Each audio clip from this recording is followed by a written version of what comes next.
Here we go.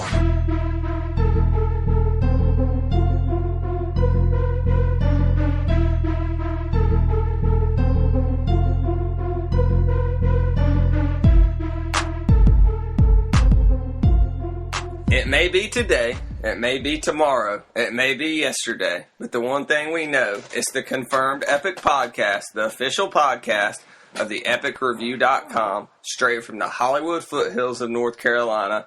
I am the real Brad Bell, and joining me today, as usual, is Barbecue 17, also known as Jerry Reed. Also, we have back Andrew Stokes, also known as Andrew Stokes.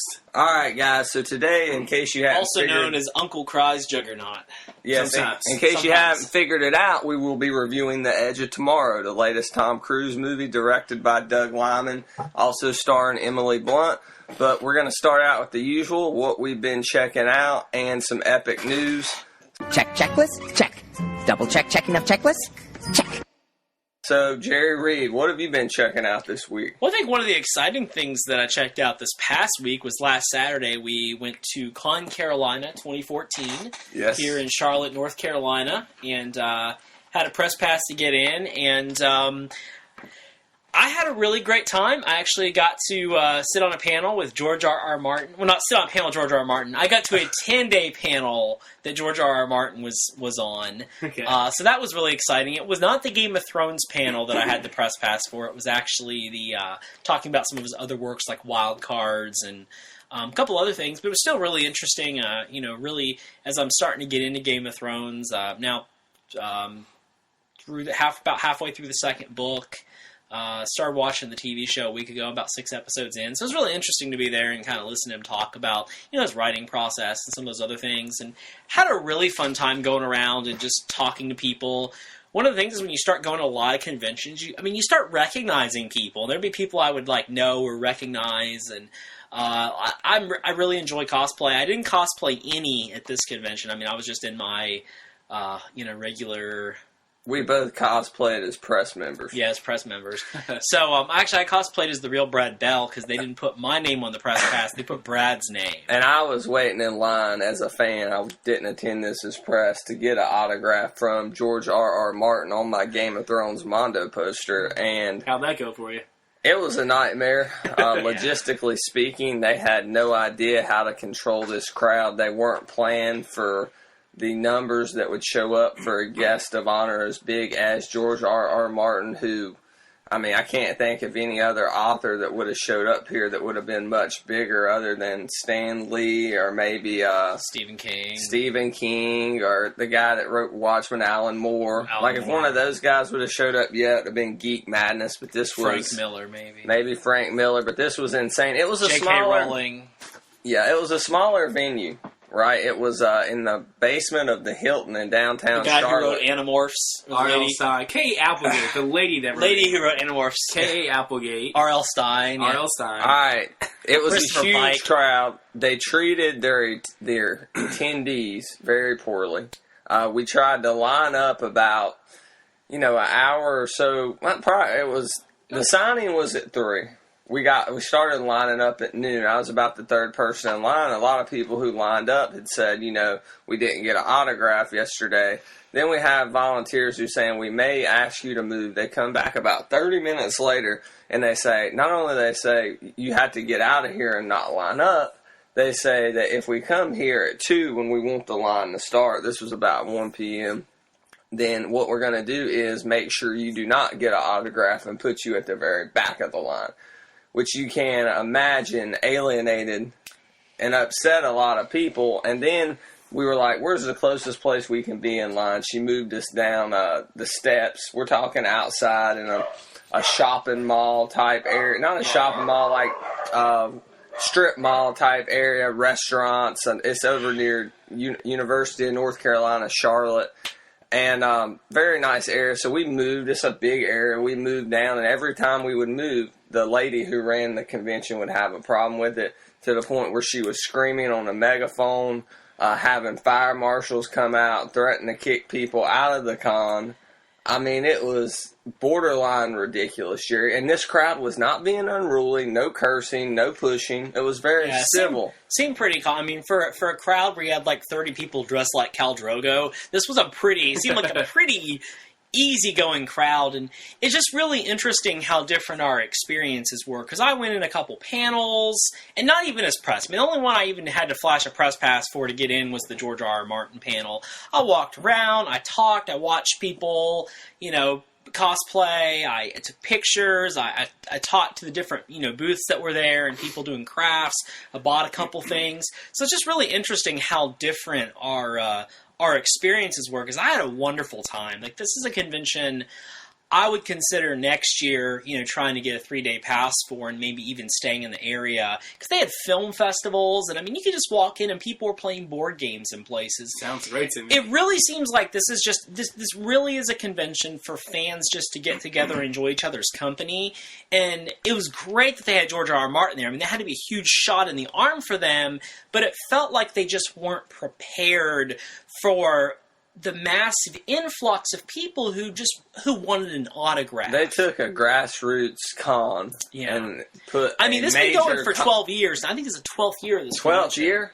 It started in 2002. Okay. I didn't know it was around that long. So that's what the book said. But the con's never gotten too big, I don't believe. They've always tried to keep it... I think this is the largest. A bit smaller. And it was a smaller con, but they had a Hero Con or Wizard World or, a bigger guest there that most of their audience wanted to see. So and how was meeting George R.R. himself? He was a really polite guy, very nice, friendly, smile. Yeah.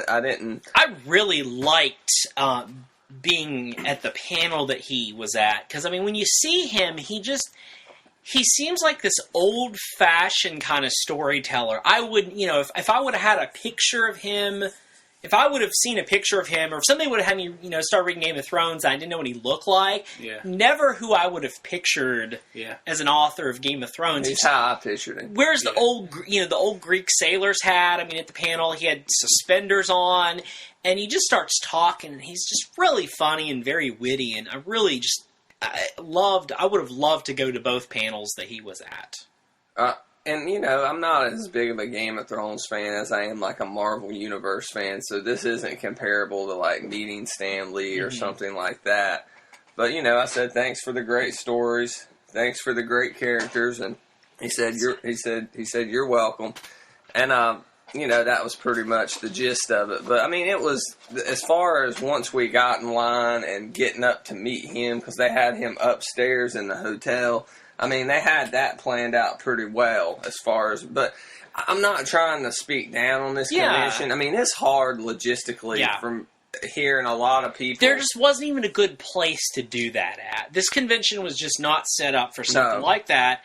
But what it might mean is in the next couple of years, this could be a much larger convention. And it's painstaking to put on the con, and you never know how many people are going to show up. I mean, they did cap their ticket limit. Hard to put on it. It's hard to put on a small event. Yeah.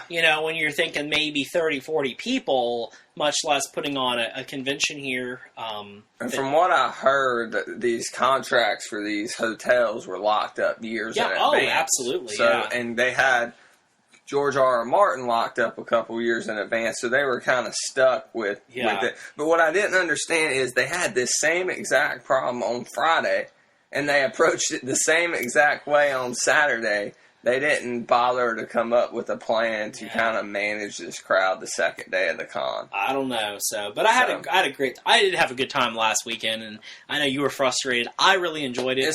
Picked up some cool stuff. If you're going there to meet fans, if you're in the board games, if you're really into science fiction, go. It's not like a comic book convention. It's not a comic book TV convention. show. I didn't see one comic book there. I don't believe it. I don't know that I saw either. I saw, what was funny is I saw long boxes, like these boxes filled with sci-fi and fantasy novels, kind of like you'd be at HeroCon and see boxes of comic books. So yeah, it was a tease. But all right, Andrew Stokes, what have you been checking out? And it better not be Young Justice. Yeah, anything but Young Justice, please. It's a really good show. Okay, it's streaming on Netflix. There's no excuse not to watch it. Your internet works, right? Yeah. Fans at home, you're your internet works, stop listening to this podcast when it's over, and then go watch Young Justice on Netflix. 1 month free Netflix trial. If you don't have Netflix, sign up, all right, and you can watch it. Anyway, you can also get season... Well, I don't know how many episodes of season 2, how many discs they have, because I have like half of the season 2 myself right now. But anyway. How many discs do they have, to clarify? What? Keep going. All right. And what am I checking out, though? I started playing Dragon Age Origins on my quest to play old games that no one's talking about anymore. So, Gina's right there with you, I believe. One of our correspondents. That's a pretty new game. She just reviewed one of the newest games out. I'm sorry. Yeah. It's newer than Watch Dogs. That's how removed I am. It's been out for less than a week. Yeah. It's probably like the biggest release of this past week. I still have your copy of Force Unleashed, by the way. I played that for about 10 minutes. Oh, do you? Yeah, I'm going to bring it back. You saw my Far Cry 2 or 3. I do. I need to get that back. I never actually beat that either. Anyway, Dragon Age Origins, though. I've been reading a lot of Game of Thrones. I was in a mood for one of these like slower story-based RPGs, and so I started playing that. It's really hitting the spot.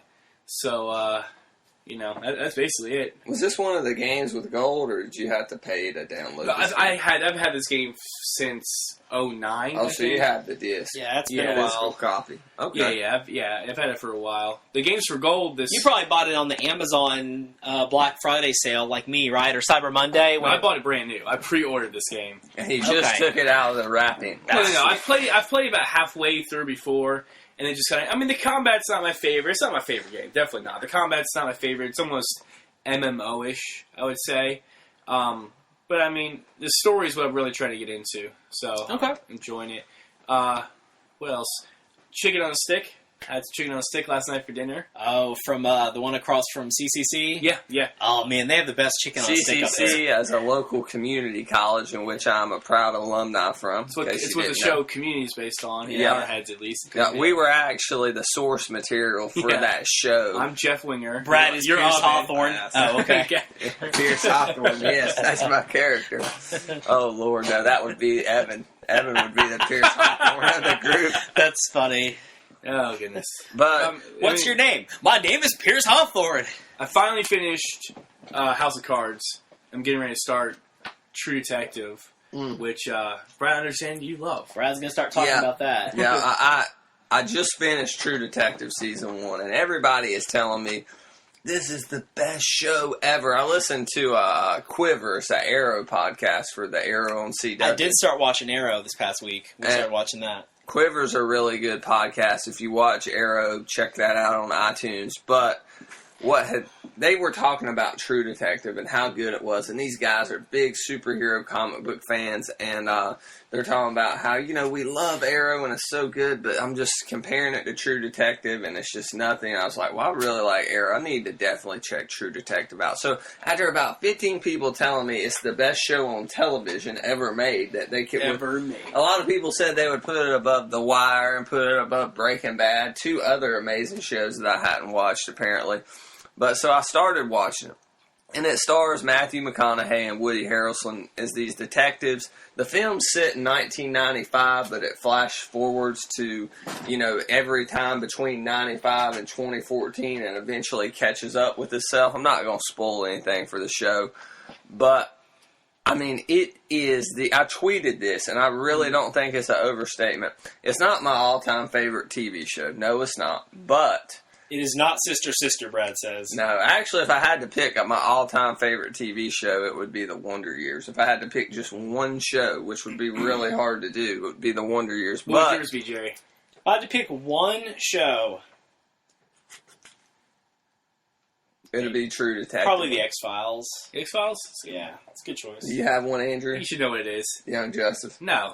That's a close second, though, honestly. Friends. Friends. Oh, Friends yeah. is so Friends. good. Okay, yeah, that's obvious. If you know Andrew, he loves Friends. But back to True Detective. All right. It's shot in Louisiana. It is the most well-acted and well-shot thing that I've ever seen on television. It's directed by Cary Hohe Fukunaga. And I believe I'm pronouncing that right. The Fukunaga dynasty. I got through that. That sounded I'm so pretty proud right. of myself. Cary Hohe Fukunaga. That sounds dead on. And wow, I'm trying to see if I could see who does the cinematography on the show. It's Adam Arakpal. And I tell you one thing. That sounds like a Transformer. This is... That's a Beast Wars. Yeah. It's shot in Louisiana.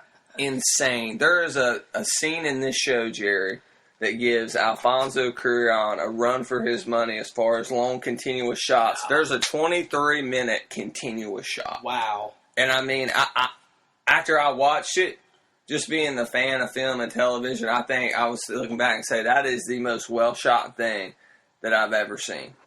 And that is saying a lot. I mean, it's one thing to say something's well shot, and it's easy to do a continuous shot, but to do one effectively and to keep the audience drawn in. It's not easy to do a continuous shot at all. No. It's easier to keep a camera rolling than to stop That's what I meant. That's what I meant. Not easy to pull off logistically from a filmmaking standpoint, but you can leave the camera rolling. It's easy to do a bad continuous shot. Yeah. Very hard to do a good one.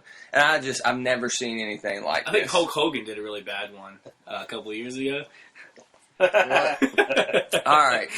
So, people say that this is still talking about True Detective. Matthew McConaughey. This was the beginning of his McConaughey's. Does he take his shirt off in it? Yeah, a lot. Wait, did Matthew McConaughey go down at some point? No, yeah.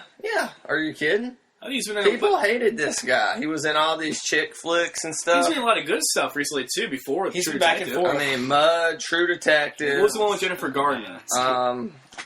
I'll keep making Buyers movies, Club. man. Keep Dallas Buyers watching. Club. The Lincoln Lawyer, seen that? Lincoln Lawyer. That was which pretty was good. I liked, but people despised. Yeah, It's fair okay. enough. But like Mud was kind of seen as like the beginning. This Mud, True Detective, Yeah. Dallas Buyers Club has been seen as what they're calling the McConaughey's, Right. which we mentioned a couple weeks, and he's gonna leave. So you're saying for a while he maybe had a failure to launch, but now... Yeah, exactly.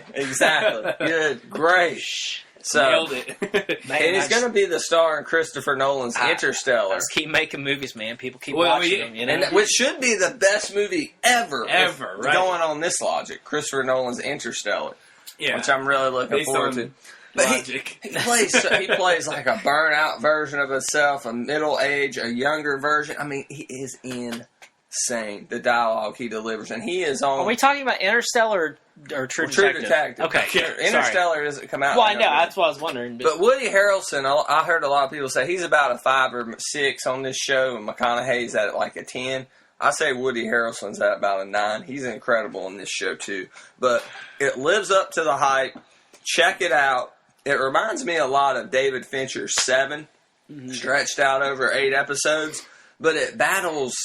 I mean, it's a detective show. It's a mystery. It's a murder mystery. But it really ponders the meaning of life. And the thing you brought up is that it's 8 episodes. It's more like a mini series and stuff rather than there's going to be like season 2, season 3. There is going to be 2 and 3, but they're going to be different actors. casts and different stories. Yeah, and they're saying they're going to have 3 detectives next year. It's the same director. Kind of like American Horror Story, although they do sometimes use actors over the different roles. And Jessica Chastain is rumored to be the lead on the next one of the 3 leads. Have you seen The Killing? AMC's The Killing? No, I hadn't. That's supposed to be good too. I haven't seen it either, but I think that's kind of like a similar It thing. came to Netflix too after AMC it left there. I think it's a similar thing. It's the same cast, but like they have a different case they're working on each season or something like that. So and McConaughey said he was done, but he recently said he would come back to this universe maybe at some point in some form or another.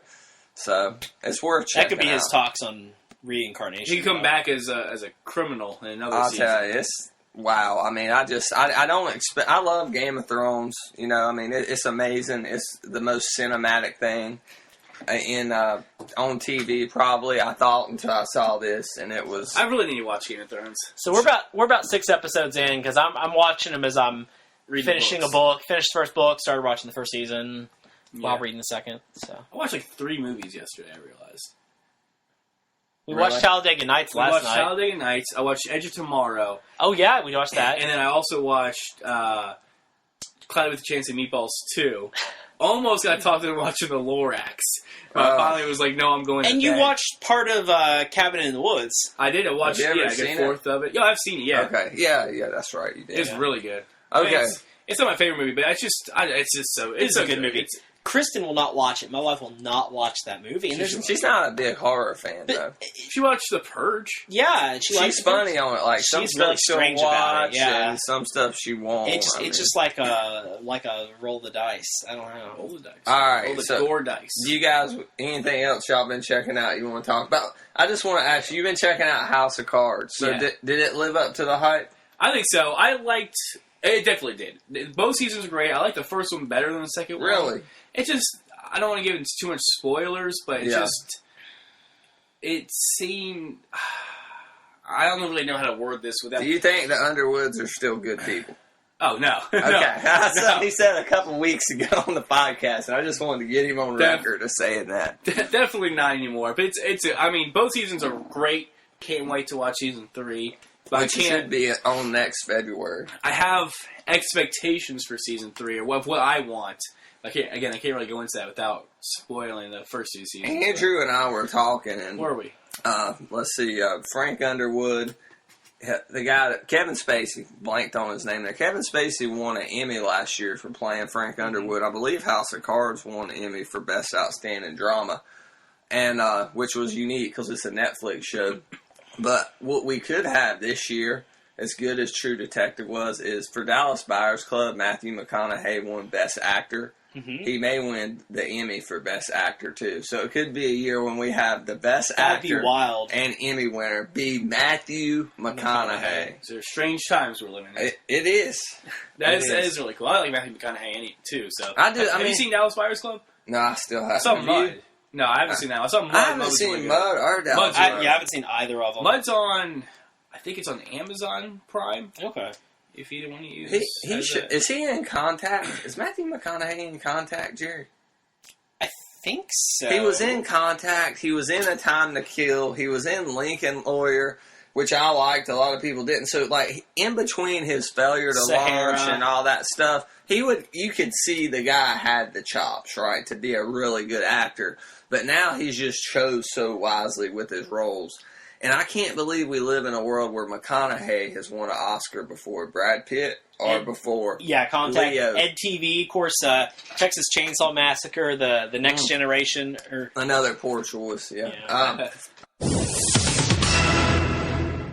All right, well, let's get on to epic news. And once again, Marvel Studios and Star Wars, Disney, once again, is dominating the news landscape. So let's start with the news that broke this morning.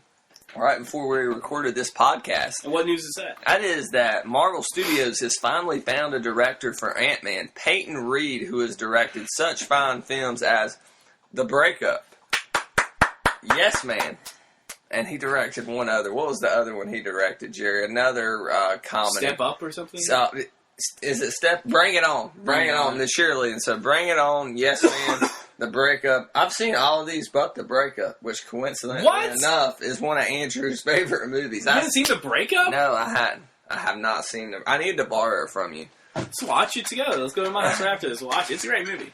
But I was kind of harsh. I wrote an article on this morning on Marvel Studios for this choice. And also they said that Adam McKay, the director for Anchorman, who they were talking to, will be consulting on this script, help rewriting the script, which for a July 17th, 2015 release for this film, it feels like a cop-out. Hey, we want to do something kind of funny, kind of different, but we want somebody that we can keep on a leash, and with somebody like Edgar Wright, they couldn't. And I know we went into that ad nauseum on episode 30, but I'm just... It seems like it's such a backtrack to go from Edgar Wright, who is not like a Christopher Nolan or a Spielberg or some crazy name. Some people, but he is very, very well known, to Peyton Reed, who is from Raleigh, by the way, from Raleigh, North Carolina, right here in the Hollywood foothills of North Carolina, but who has not really done, I don't know, he's just done very cookie cutter type comedies, nothing too special, you know? What do you guys think about this? I mean, I agree. Like, the first thing that comes to my mind is kind of that, we've talked about it before, is Marvel has an idea, they want this kind of self-contained universe, and Edgar Wright's style is, the movies he's done, some more than others have, are not that same kind of style. He has a distinct style. He very much has his own identity as a director. That there's Right. things you can look at and you can say, okay, this is an Edgar Wright film. Here's things I can see. Some directors just don't have that. Those chops. That mark. I don't even know if it's chops, but they don't stand out as well. I mean, there are directors that I think are very good directors that their movies would stick out like a sore thumb in the Marvel Cinematic Universe. Right. But the thing is, I think a character such as Ant-Man needed something needed to be a little different to kind of make him appealing. See, I'm worried now, honestly, a little bit because of the directors. I mean, the Adam McKay, this guy, who was it? The guy who directed Dodgeball, Thurber, I think his name is. They're all they've done comedies. Yeah. And it's I didn't necessarily. Edgar Wright's movies are kind of lighthearted, but I wasn't expecting them. But he's got some good action scenes, Right, too. yes, in each of his exactly. It films. was a perfect blend. I wasn't expecting them to go Ant-Man a direction that almost, to me now, it feels like maybe they're going to go a Guardians of the Galaxy direction with Ant-Man. He's going to be more tongue-in-cheek and stuff, and I was just wanting I want him to get the same treatment that Thor and Captain America and all them got. It's weird how they're doing it, because Michael Douglas is playing the older Hank Pym. Yeah, and Paul Rudd is as Scott Lang. Scott Lang, yeah. So, whereas, as we know, the comics, Hank Pym is kind of the main Ant-Man, right? The way that Tony Stark is Iron Man, and, so on, Steve Rogers is Cap, so on, so on. I feel like you add an Edgar Wright and you add that unique vision to a character, something that he had been working on since 2006, which again, we talked about that 2 weeks ago on the podcast. But I just feel like this is just not too much to really get me excited for this movie. I mean, I also like the cast, and I'm glad they haven't, it doesn't sound like they're going anywhere despite all this kind of... I do like the cast. I love the cast. But some characters sell themselves. Some things you need a little extra flavor to sell them. And I believe Ant-Man's one of those characters. Yeah. I mean, it seems like they're kind of going a different direction. You know what I mean? Yeah. And it sounds like they're going more of the same, but still a little different. So I'm still excited. It's still a Marvel movie, and I'm not burnt out on them like some people are. So, It's described as a heist comedy, which sounds very interesting. Sure. So I'm looking forward to it. So let's move on to Doctor Strange. Scott Derrickson, who will be directing the upcoming Deliver Us from Evil out July 2nd, and he directed Sinister. He directed the remake of The Day the Earth Stood Still. He's directed a few things the past couple of years. Exorcism of Emily Rose. Which was a very good horror movie. I liked Exorcism of Emily Rose. I still haven't seen Sinister. Which one was Sinister?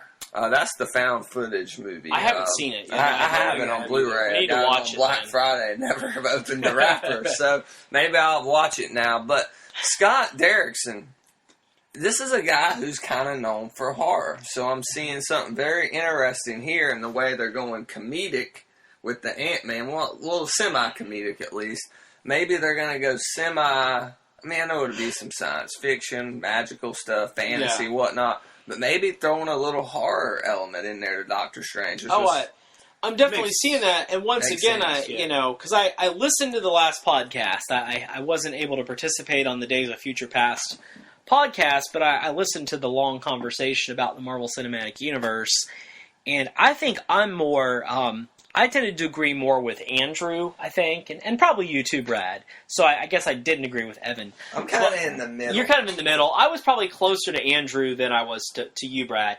I think, once again, this next step of the Marvel Cinematic Universe that we're seeing are movies that do have a very different tone to them. I mean, once again, you can say what you want about Captain America, too. I heard some people say that they thought it was too much of the same, more of the same. It felt like a very... You heard Evan say that. Yeah, I heard Evan say that. It felt like a very different movie to me, and I think I would say the majority of critics and moviegoers have seemed to echo the same thing, that it truly did feel like a political thriller in a superhero world. Which is what they were going for. Which is exactly what they're going for. Where, once again, I think Guardians is going to be a sci-fi action comedy in a superhero world. It seems like the next step could be a heist comedy in a superhero world. A horror film horror fantasy in a superhero world, and I think that really keeps things fresh. Because we don't want them to give up the superhero world aspect in the Marvel Cinematic Universe, because then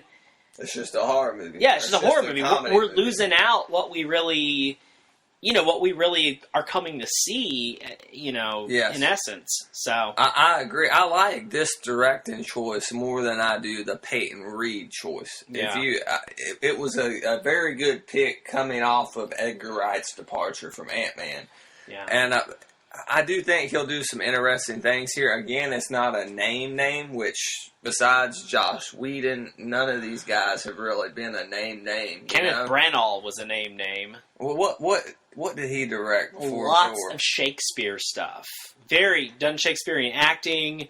Very well known. Very well known. But doubt. There's not like a Spielberg or a Michael Bay or somebody Somebody of who those. can I think Adam McKay's a pretty big name, too. Yeah, Adam He is, McKay and would have been a need pretty it. big name. He would have been for the comedy. I even think, Joe Johnston with Captain America was Yeah. a pretty big name. I mean, that means like Rocketeer and Star Wars.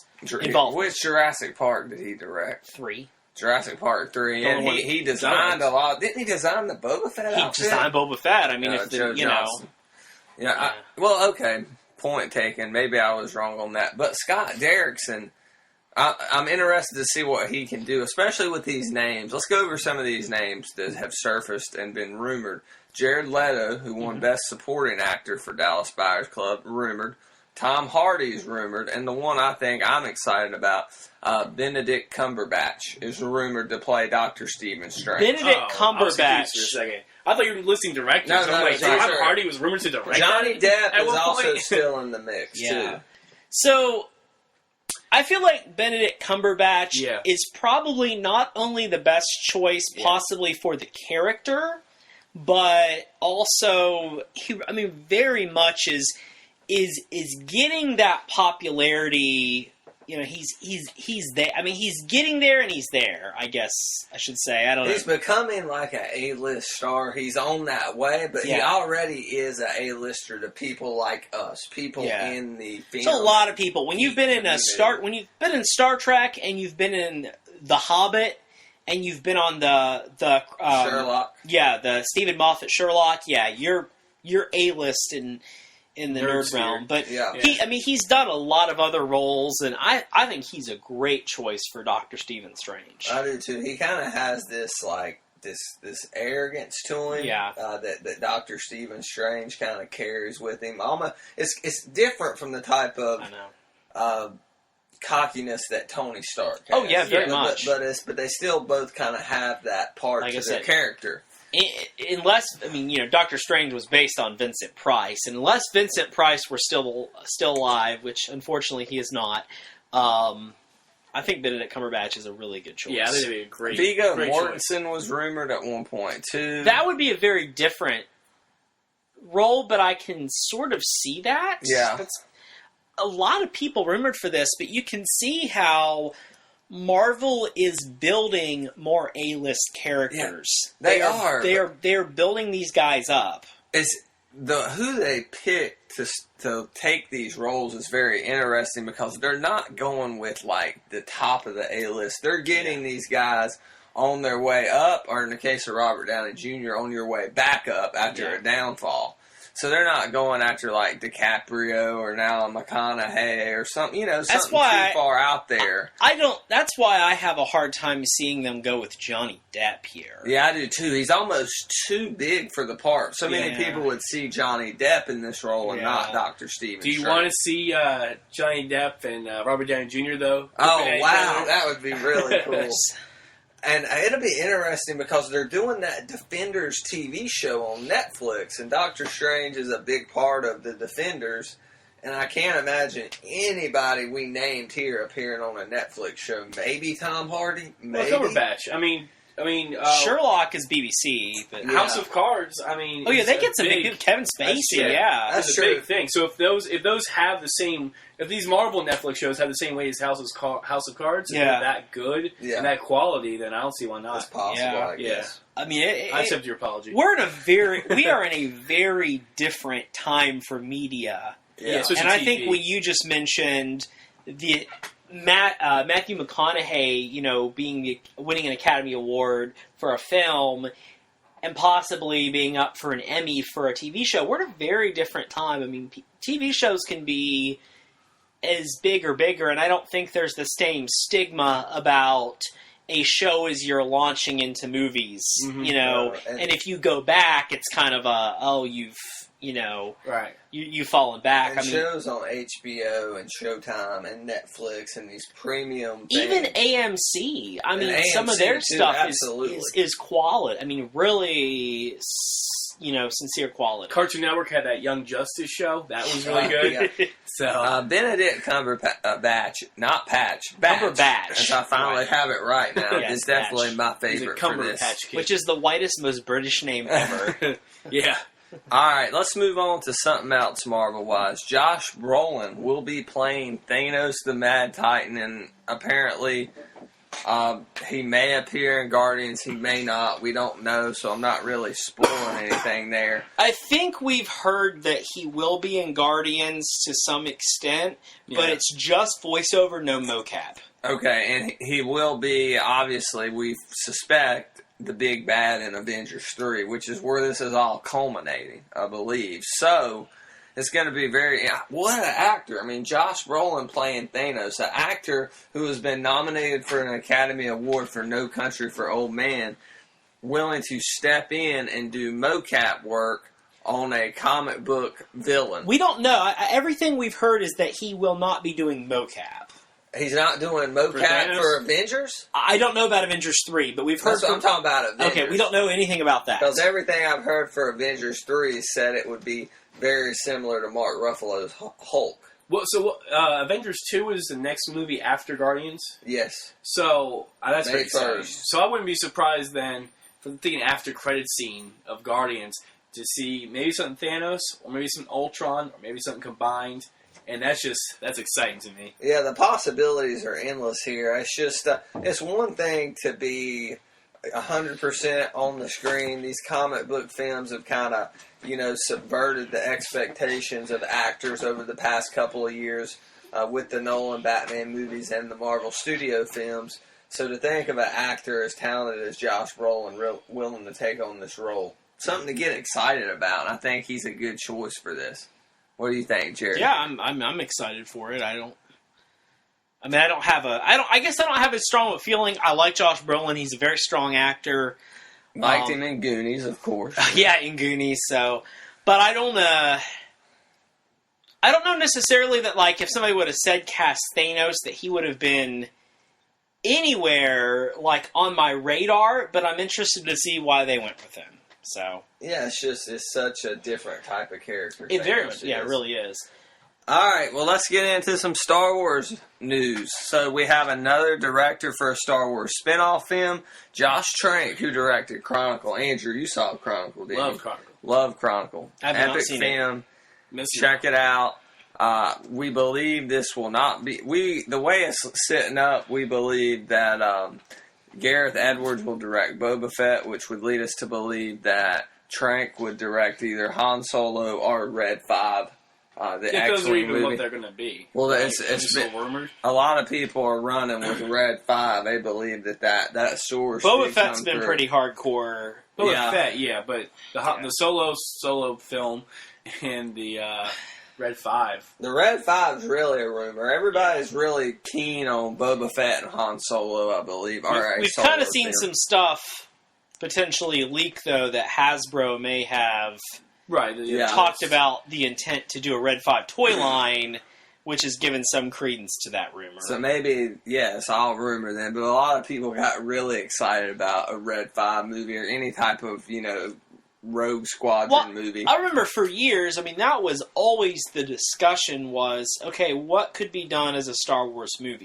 Even before the prequels ever came out, people were still always saying that one of the easiest things to do would be to do like a fighter pilot film, like an aerial combat film set in the Star Wars universe. That so many people wanted to see that.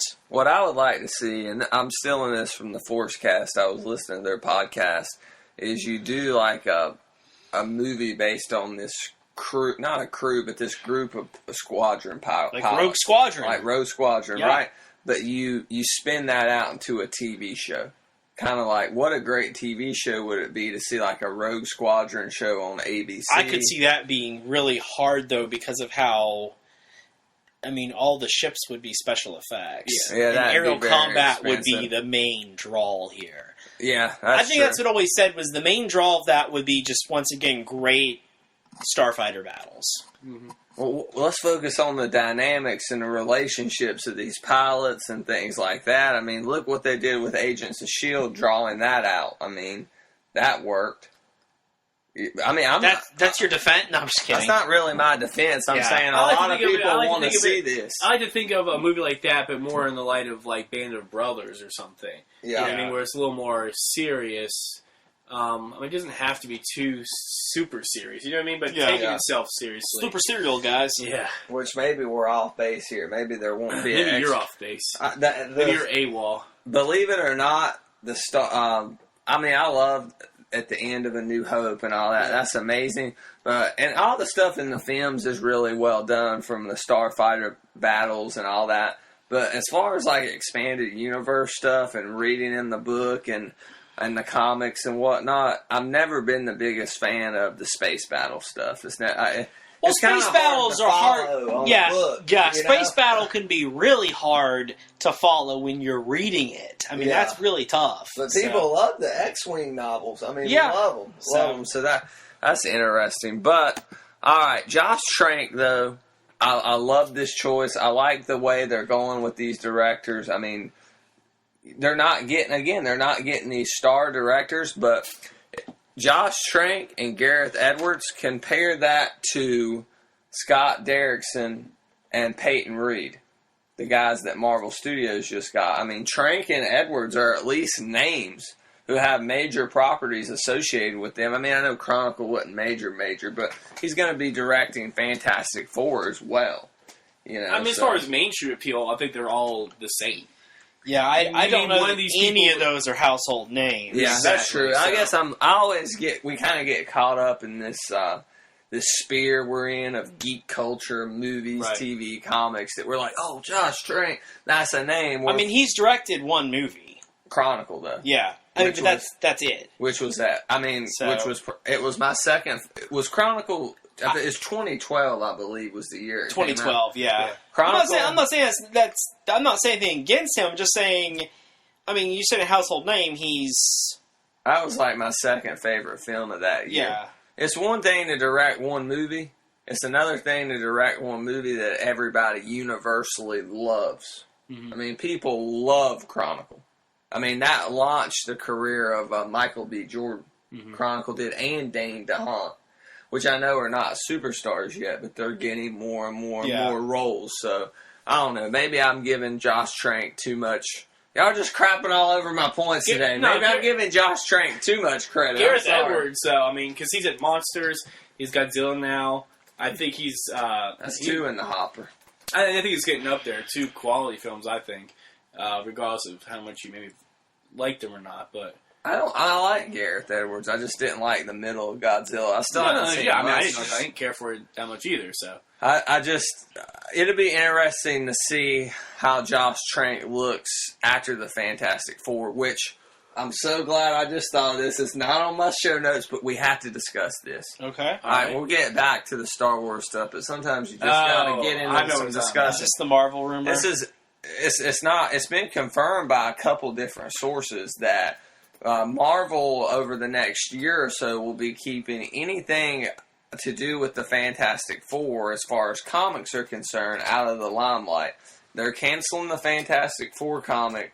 Any posters or Avengers books or anything that has Ben Grimm, Mr. Fantastic, Sue Storm, Johnny Storm, Galactus, the Watcher, the Silver Surfer, any of these things are said to be put on hiatus because Marvel Comics here does not want to hype up a Fox movie property, which Josh Trank's Fantastic Four will be. So they say they can't do it with X-Men because X-Men was too big. Or Spider-Man. Yeah. But with X-Men, Rob Liefeld was tweeting. He said he had sources that told him, yeah, X-Men was too big, but they're how they killed that off is marketing. They said no action figure That's line. true. You didn't see hardly any merchandising. Licensing. Twinkies was it. The only X-Men thing I can think of is those Twinkies. And they said, so they used the licensing aspect to kind of limit X-Men, which is a Fox Studios property. They're wanting to use everything to crap on Fan 4, which is a Fox Studios property. And Spider-Man is just simply the main pillar of the Marvel Universe, so they couldn't do anything to really hurt him. This is crazy. I don't know. Do you think this is maybe Disney overhead coming down to Marvel? You know what I mean? Maybe it's like a higher up. That's been a lot of the rumors. Although now Marvel came out. Who from Marvel came out and said this was not true? I hadn't heard that. Somebody came out from Marvel and said this isn't true. Look it up. See I'm sure they're denying. I'm not saying it's. They're in damage control. This is Marvel's first family. This is the book that launched the Marvel Comics universe. Stan Lee created Fantastic Four before Spider-Man, before the X-Men, before any of that. And as a comic reader and somebody who loves these characters more than just on a film level, and don't get me wrong, I love the films because it combines my love for movies and the filmmaking process with my love of these characters, this downright offends me. And it sickens me that Marvel would do this, or that Disney would trickle down to Marvel and make them do this. I mean, I'm not the biggest Fan 4 fan. I really love Silver Surfer. I like Johnny Storm. I mean, I like them pretty good, Andrew. Andrew, you like Fan 4 a lot. I love Fantastic Four. I mean... I don't know. It sounds dumb. It doesn't offend me. It's their property. They want to bury... if they want to bury everything they have, go for it if you want to. I mean, it's their stuff. It just There's seems money dumb to and be made spiteful. here. I mean, it's not money I'm making, so I don't care one bit. You know what I mean? I don't want people to go out of business. I'm not saying that. But, if they... It sounds stupid, and it'd be a little hard to believe, to be honest. On stuff like this, where there's smoke, there's some kind of fire. We may be off base with how exact we are in reporting this. I mean, a lot of people are commenting that Fantastic Four is not a comic that Marvel really is doing much with. They just rebooted it. Yeah. Fantastic Four has been in problems for a while, I believe. Even the Ultimate Universe, that was definitely the lesser of all the comics they had. I believe it's 48th best-selling Marvel book. Yeah, and I think it definitely, would they like to have some of those characters back, all the Fantastic Four, but would they like to have characters back, like Doctor Doom and Silver Surfer and the Skrulls? I would imagine absolutely they would want those characters back. So you think their end game here is to just dry this property out so much that people lose interest in them and don't go see the movie, and then the characters revert back to them? Is that the end game? I think that's what a lot of the rumors that's not going to insinuate. Fox is not going to let that happen, especially with. Unless but then this they almost comes let. Out and bombs. Yeah, Fantastic Four movies have issues in and of themselves already. I feel like. I mean, the first two weren't that well received, and we don't know what's going on with this new one. There was a deal in which these reverted back. I believe it was Daredevil and the Punisher, or maybe it was Daredevil for sure. I can't remember the other character. It may have been the Punisher. Yeah, where they were at Fox and Blade. I don't know. Blade now is reverted back to Marvel. So, and they were going to trade. They were trying to get Fox to trade those characters or something. It was something of that sort. They were trying to get control of the Silver Surfer. Right. Yeah. Marvel Studios was in some way. I'm not sure how that was going to work. They were trying to work out. I believe what had happened was the rights to Daredevil and Punisher were about to go back over from Fox to Marvel because they hadn't done anything with the properties. And Marvel Studios, Disney, came to them and said, hey, we'll let you keep those two characters if you'll give us Silver Surfer. And they said no. And obviously Daredevil and Punisher reverted back to Marvel, as we see with the Daredevil TV show coming up. They hadn't done anything with Punisher. But they wanted to tie Silver Surfer into this Thanos Guardians of the Galaxy thing, which would have been really cool to see. I love the Silver Surfer. Yeah. Out of all the Fantastic Four movies, he was the one redeeming quality. How cool he was with Lawrence Fishburne voicing him. Well, I enjoyed the first one's all right. I like Rise of Silver Surfer. I like Human Torch. Yeah, I like the second one better, though. I will agree. Yeah. I just thought their Doctor Doom was not good. Yeah, the first one just went a little out there. Yeah, it did. Yeah, it did. I mean, to have a villain that has the gravity of the character of Doctor Doom, and just to do what they did with him in those movies. It's a little bit because you see that in Amazing Spider-Man now. You see that in the Marvel universe. They're trying to tie some of his Ultimate ideas into it, and that's kind of was similar to how Doctor Doom was in the original Ultimate Fantastic Four comics. And you could definitely see in both those films how they're trying to in number 2. There's Mr. Fantastic has word for word dialogue out of the Ultimate Galactus trilogy. Yeah. So you can see how some of that tied in. But even in the Ultimate Fantastic Four comics, they did that to Doctor Doom. He looked even more different in that first movie, and they reverted him because fans were like, "No, this isn't Doctor Doom." I know we realize you're trying to do something different, but this isn't Doctor Doom. Yeah. And they kind of dropped the ball, but I think they're doing something. And we've discussed the casting ad nauseum with the Fantastic Four. Yeah. But with Miles Teller, Michael B. Jordan, the chick they got from Girls, I can't remember who else is going to be in this Fantastic Four Katie movie. Mara? Yeah, Katie Mara? Mara. Mara, yeah. Oh, what? Was she playing? She's Sue Storm. Is she? Oh, yeah.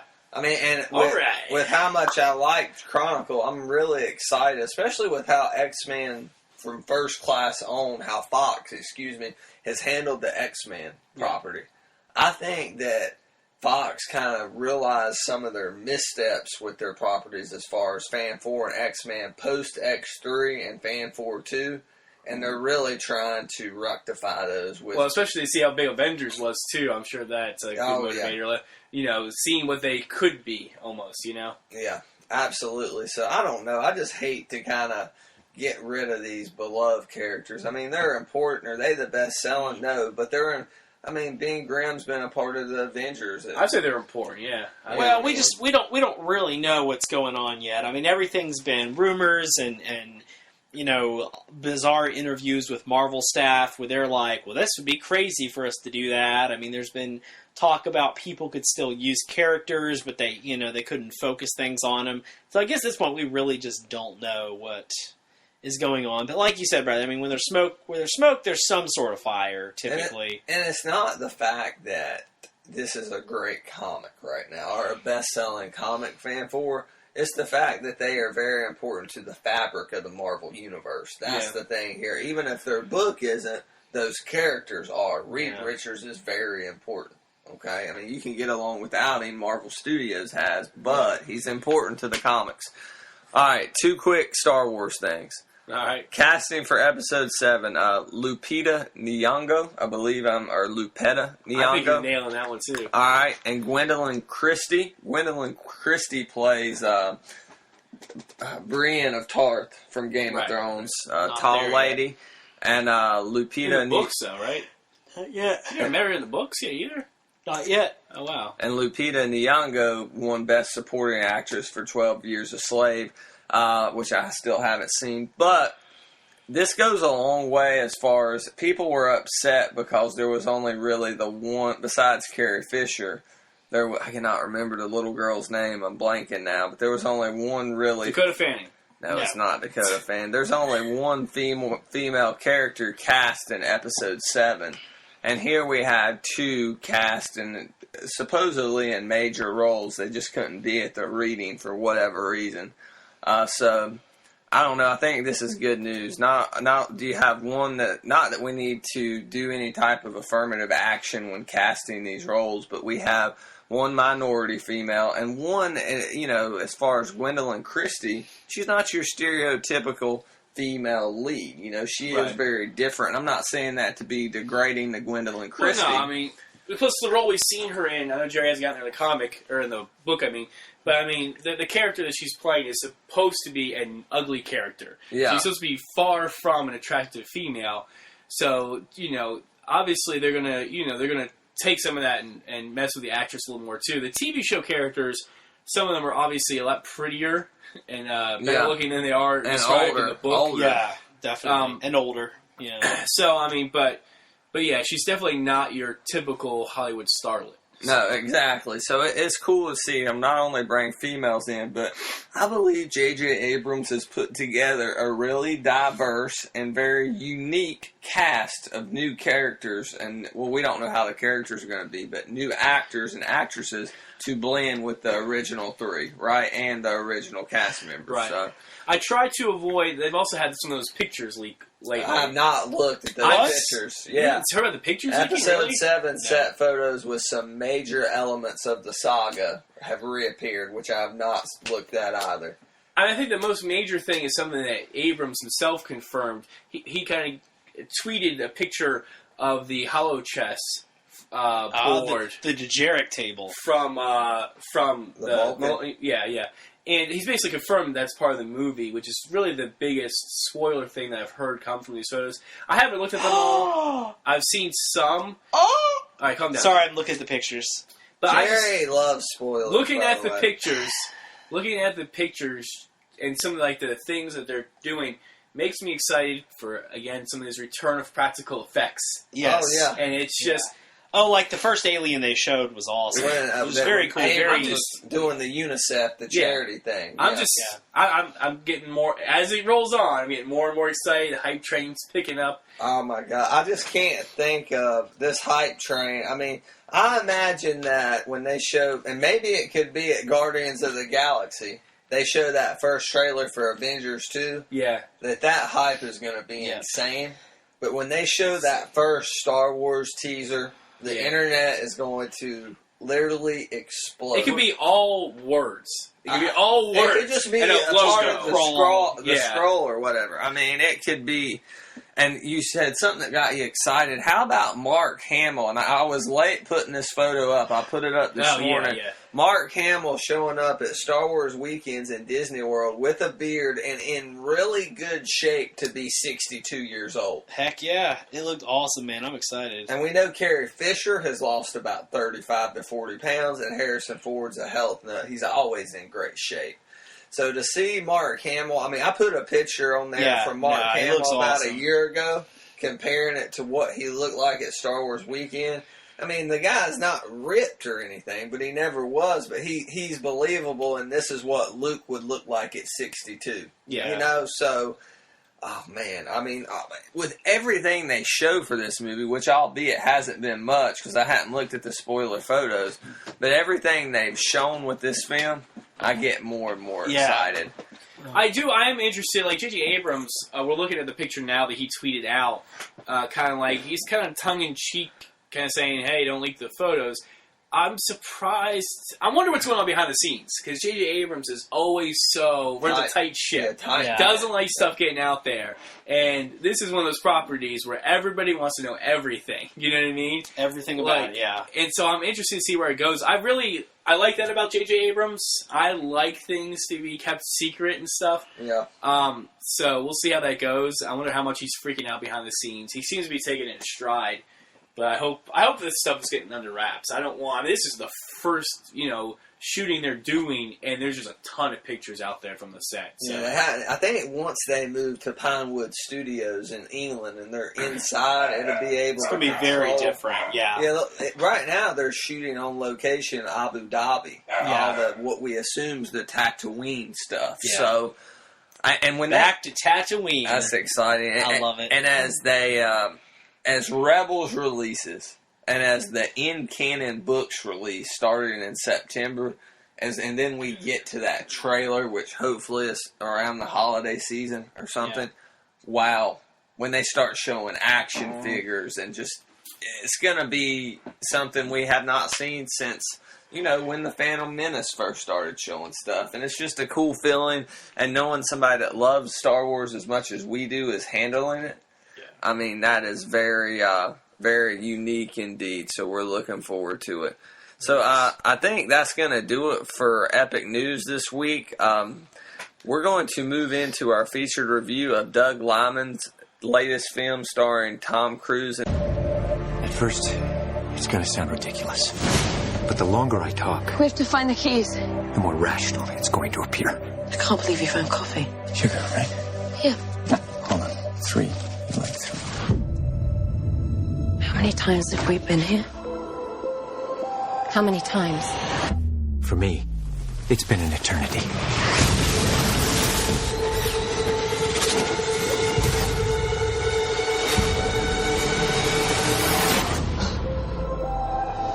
This is not the end. The invasion will fail.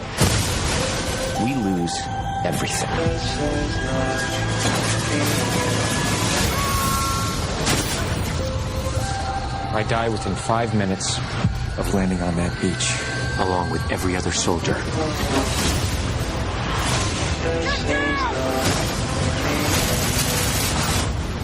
How did you do that? Come on!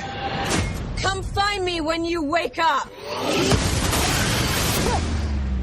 That was from the trailer of Edge of Tomorrow. Before we start, just one quick question. Favorite Tom Cruise movie, Jerry? Favorite Tom Cruise movie? I'm going to go with the first Mission Impossible. The first one. Really? Yeah. Okay. List me off some. I'm trying to think of them all. War of the Worlds, Minority Report, Mission Impossible movies. What else? A Few Good Men. I haven't seen A Few Good Men. Oh. Legend. Legend would be my second. Haven't seen Legend. The Ridley Scott fantasy film. Top Gun. What's the racing movie you did, Jerry? Days of Thunder. Days of Thunder. Yeah, someone go with either War of the Worlds or Edge of Tomorrow. The Firm. Interview with the Vampire. Oh, Rain Man. That's pretty good. Rain one. Man. Yeah. Cocktail, Color Money. I haven't seen a lot of July. these, like Top Gun and stuff. I haven't seen a lot of these that most people would probably say. But so I'm going to, like, Collateral, Last Samurai, Night and Day, Jack Reacher, Valkyrie. Last Samurai. Mine's a Tropic Thunder. Yeah, that's Oh, true. yeah. Great cameo in that. Mine's a tie between A Few Good Men and Mission Impossible 3. I just love the interaction between Tom Cruise and Philip Seymour Hoffman in that film. And that's J.J. Abrams, so it was all clicking on all levels. But I'm not a big fan of Tom Cruise as far as science fiction type films. Minority Report was a good film. I didn't love it as much as everybody's, universally loved in film circles. Oblivion, a lot of people really enjoyed it. Evan did and Jerry loved did. Oblivion, yeah. And I just, it was okay. I didn't really like it. So Edge of Tomorrow falls within the science fiction type realm of the Tom Cruise filmography. So, guys, let's start with Andrew. Initial thoughts on Edge of Tomorrow. What'd you think? It was good. I mean, it wasn't there's nothing too surprising from what my initial thoughts on it were. You know what I mean? Yeah. Like nothing like kind of blew me away. Like, oh man, I can't believe it did this, that, or the other thing. But it's really good. I like those kind of stories of living X amount of time over and over again and doing little things and seeing what works and what doesn't work. And it always leads to just interesting development and it can lead to some funny moments as well. And I think this did it well. And I don't know. Good. It's like that type of Groundhog's Day type movie where you're reliving the same day over and over, which apparently I was clear on the fact that there was going to be time travel. I didn't know it was going to be just a day like a Groundhog's Day. Yeah, I thought that was... I thought it was clear from the trailer. Yeah, I did That's too. not bad. I mean, Vantage Point, the same thing, is probably the worst example of that, which this isn't as bad as Vantage Point. But, Jerry Reed, what did you think of this movie? I liked it. I'm going to say the same thing Andrew said about, I don't think there's anything, you don't go into it and get anything very different from the trailer. I mean, there's not a lot of surprises or anything. Not a lot of surprises in this movie. There's not like a bunch of things that, you're kind of like, oh, I didn't know that would be in there, or they went in a different direction. As strange as it sounds with a movie about, fighting aliens and dying and keep coming back, it pretty much is what it is. So it's just, I thought it was a pretty good, above average science fiction film. There's not too much to it. Like, it is like a science fiction film, a relive the day, a action flick, a summer blockbuster, no doubt. It embraces that. And I didn't think there was much here. Obviously, if from my opening statement, you can tell I'm a little biased in that I don't like the Groundhog Day vantage point type. And if there's any other ones I'm missing, throw it out there. I know there's a lot of movies like this where we're reliving the same thing over and over and over. It gets repetitive to the point. And this is just me. This is not me degrading the film. This is just me talking about the film technique used that Doug Liman used here. Jerry, who played the general here? Bill Paxton. Oh, I'm sorry, the general. Yeah, it was Bill Paxton. No, Bill Paxton was the head of the military group. He was? Yeah, that was Bill Paxton. Well, who was the guy who greets him right when Tom Cruise first wakes up? Bill Paxton. That was Bill Paxton. That's Bill Paxton. Yeah. I didn't even recognize him. He even joked that he thought he got the role because of Alien. Are you sure that was Bill Paxton? I've just told you a story that Bill Paxton told about getting the role. Bill Paxton says the big mustache that talks about he's from Science Hill, Kentucky. Yeah. That's Bill Paxton, my friend. Well, Bill Paxton was just in Agents of S.H.I.E.L.D. Mm-hmm. And he was phenomenal. One of the best. And I'm a Bill Paxton fan. Me too.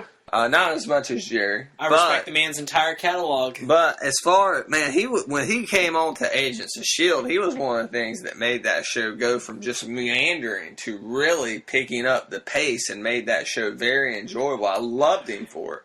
I absolutely hated him in this film.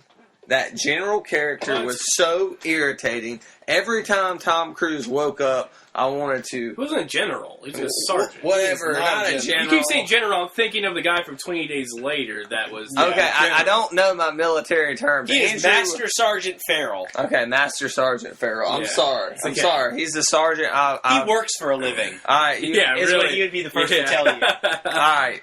All the men and women in uniform, I respect you tremendously. I'm just not well educated on military ranks as I should be. Is a quick quiz for you.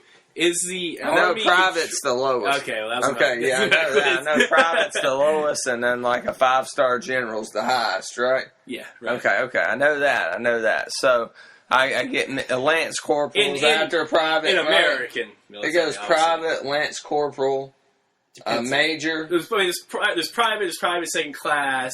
There's corporal. There's specialist. And corporal are the same level, but one's an NCO, one's... I don't see too many corporals. And then, like, sergeant and sergeant first class. I'm not too far off basis here. The general and sergeant are two completely different things. Yeah. Okay, I'm sorry. I'm apologizing. That's like president and governor. I mean, they're both in the politics, but... Well, I do know the difference in that, just to clarify. But... I don't know. He was just annoying. I like Bill Paxton. I liked him. So you're saying it annoyed you? Like it detracted from the film? Annoyed you, or I don't know. It didn't detract. I think the point of his character was to be a little bit annoying, right? I think so. Great. I mean, he is the complete. We need to set up this movie a little bit because there are some people listening who haven't even... Okay, I'm sorry. Okay, I'm sorry. So this movie starts off with showing you news footage, and in a very short period of time you realize that these comets or something have hit the Earth, and in a short period of time some kind of alien entity, which we don't even see until about 30 minutes into the film. Right, and real quick... I've basically, at this point in my life, eliminated TV spots. I just never see them.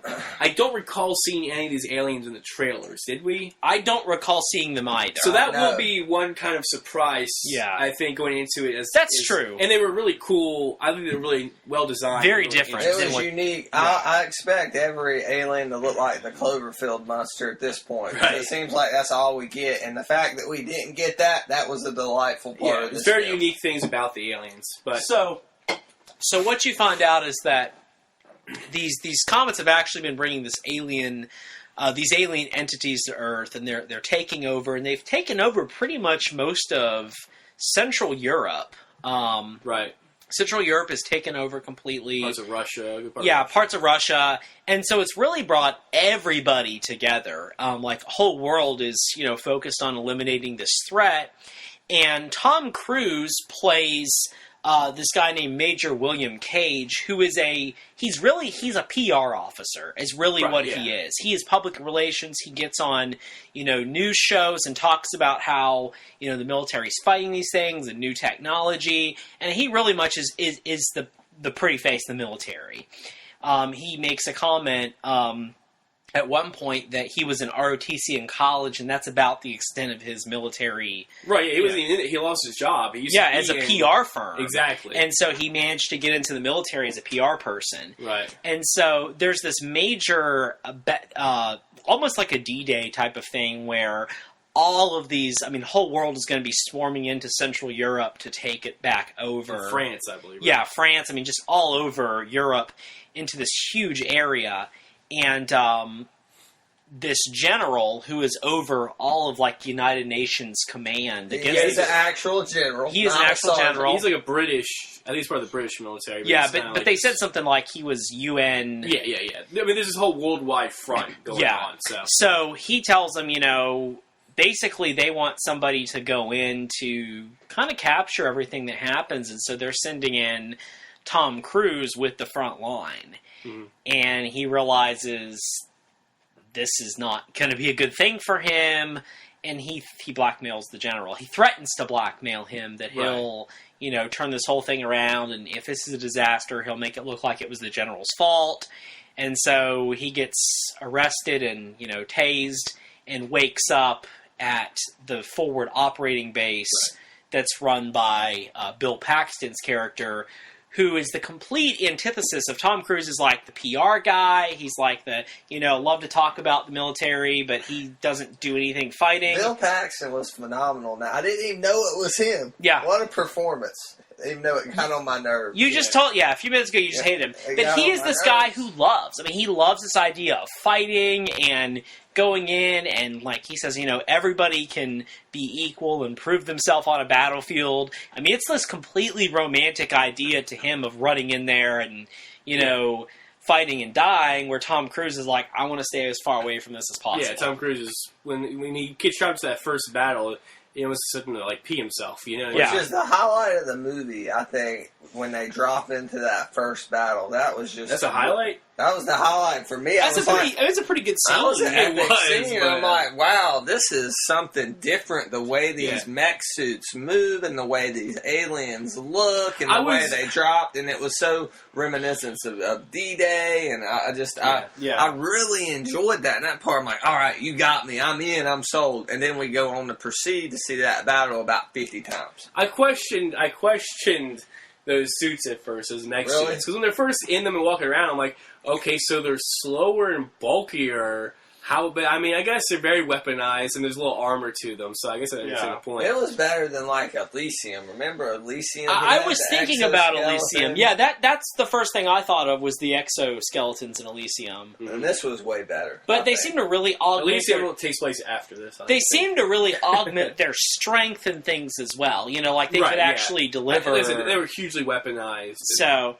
But I guess one of the things that's kind of in the background of this movie is really the sort of the, I don't know, you might call it the poster child, or what's really become kind of the spirit of this war has been Emily Blunt's character, who was one of the first people to wear one of these mech suits, and apparently she'd never worn it, and she went into Verdun and killed, 1,000 or a massive number of these creatures, and so she's become known as, the Angel of Verdun. Or the Full Metal. Yeah, so she's really, you see the big posters of her and stuff like that, so... but basically, this is in the trailer, so it's not really a spoiler, Tom Cruise dies. Yep. He kills this thing and he dies, and he wakes up back on the forward operating base, being greeted by Bill Paxton again, and kind of like the Bill Murray film Groundhog Day, he's reliving the same day over and over again, except he's learning. Like, he's learning how to use the suit. He's realizing what he has to do to win this battle, and he connects with Emily Blunt's character to try to, get her to help him, since she's this, kind of the star soldier for this war. So with that, can we roll the reel forward to spoilers? Sure. I think we can. Spoilers for Edge of Tomorrow starting now.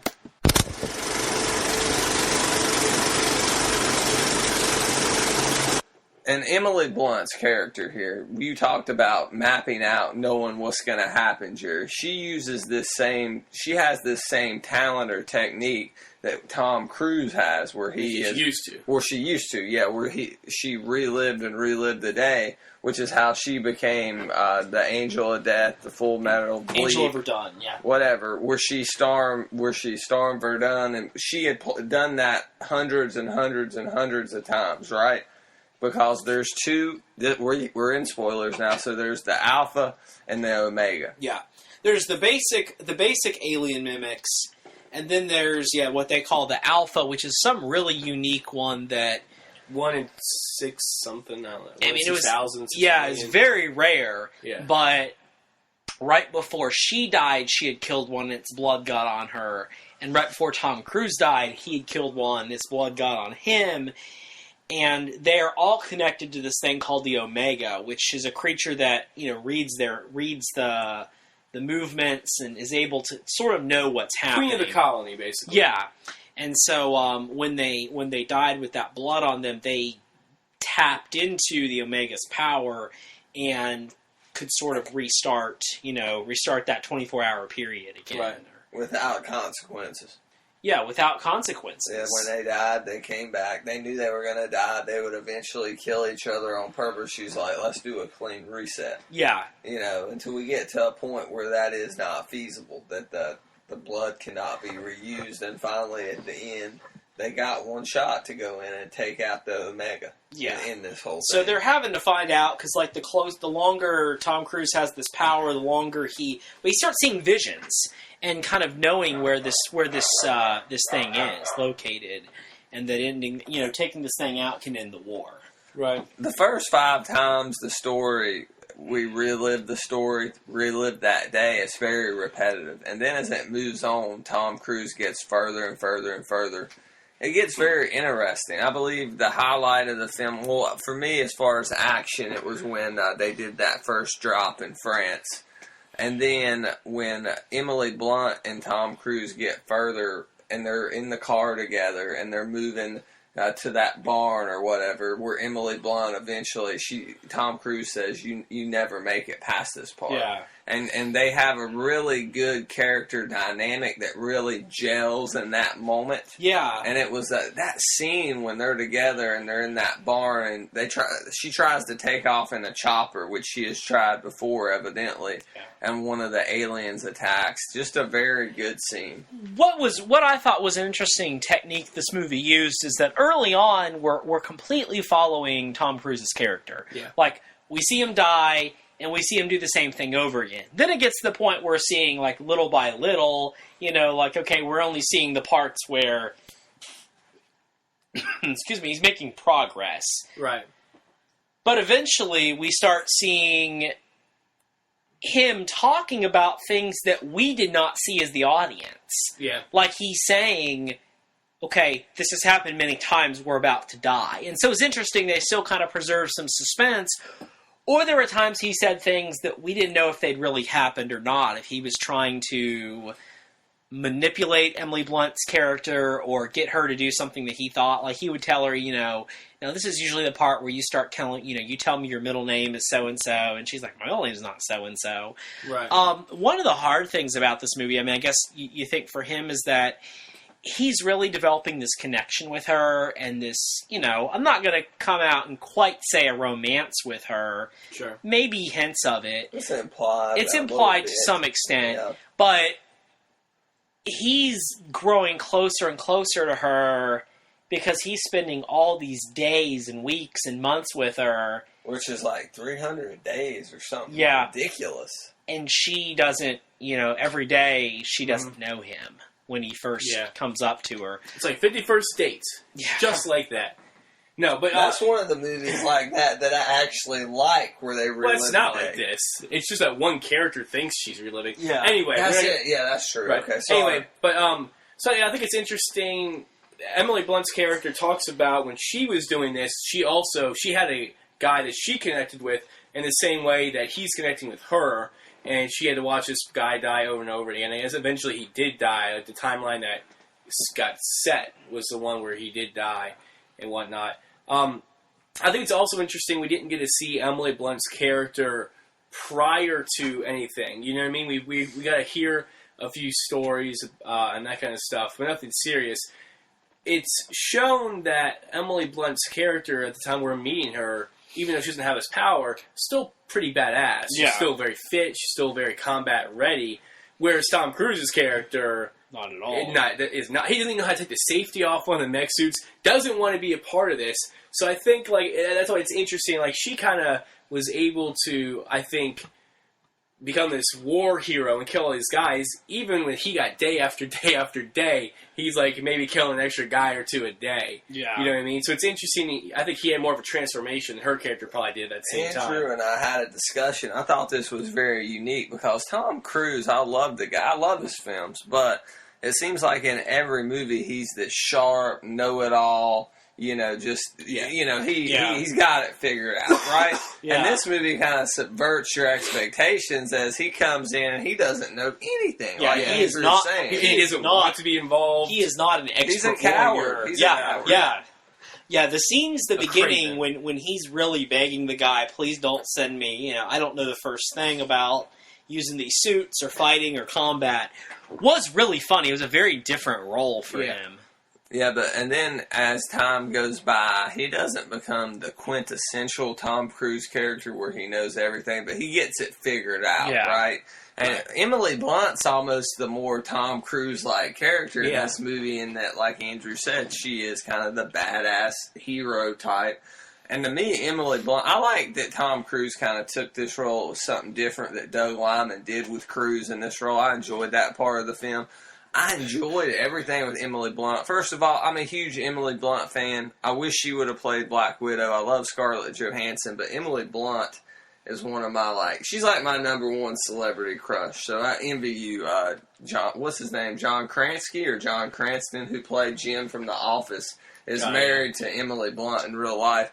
But for those of you that didn't know, I mentioned this to Jerry and Andrew, and I don't know if they knew, but Emily Blunt was supposed to play Black Widow, and when they were shooting Iron Man 2, it conflicted with a big movie she was doing at the time with Jack Black called Gulliver's Travel. So, and that's a multi-million-dollar mistake that she regrets probably picking Gulliver's Travel. I don't know. I think Scarlett Johansson. Yeah, I'm a big fan of Scarlett But couldn't you see Emily Blunt in the role after seeing this movie? I could. I mean, I could see her, but I just think Scarlett Johansson is perfect for that. Emily Blunt's such a cool character, and this war hero, and Andrew hinted at this. We only get to see her this one day. It would be cool to have seen Emily Blunt as she went through this. Maybe that's a sequel, potentially. Prequel. Or a prequel. That'd be a prequel, sorry. A prequel. I forgive you. I don't know if we need a prequel to this film. No, I don't want a prequel. I mean, it'd be cool, but I mean, we already know. We know exactly how it ends. Well, we did that with Star Wars, too, and, we had prequels. Well, yeah, but we even know their journey. Yeah, well... You know what I mean? We know her journey. We know what happens in her story. Well, I would like to see the Battle of Verdun. Yeah, it'd be cool. In this film, at least in a flashback for 5 minutes or something. Sure. Just to see Possibly. Emily Blunt shine a little bit. I think one of the cool things that this allowed, that this Living Days over and over again, is we've seen, time after time, action movie after action movie, where the characters, like you said, Tom Cruise, but then also, Rambo and John McClane, that do these crazy things that you're like, in real life, this guy would have died in Die Hard 2 at least. You know what I mean? Yeah.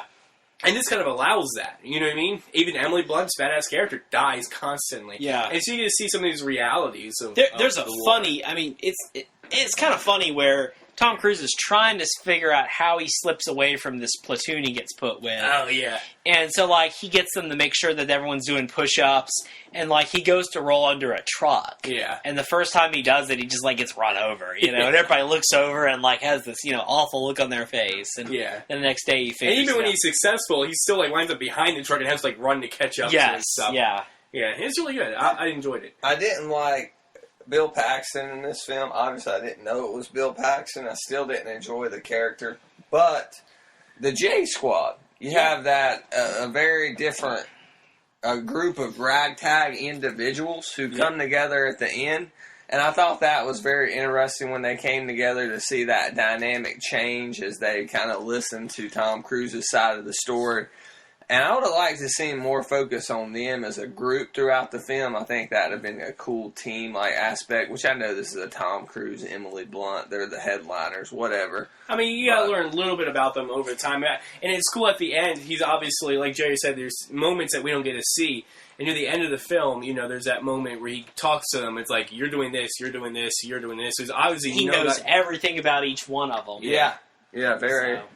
guys, you know, Doug Liman directed Bourne Identity and Jumper, and it's been a while since he's done a movie. It's been a little bit for Doug Liman. I don't know what the last... I know he didn't do any of the Bourne sequels, so it's cool to see him come back in. And the guy that played the general, the British general, I'm not sure his name, but he's in a few of the Bourne movies.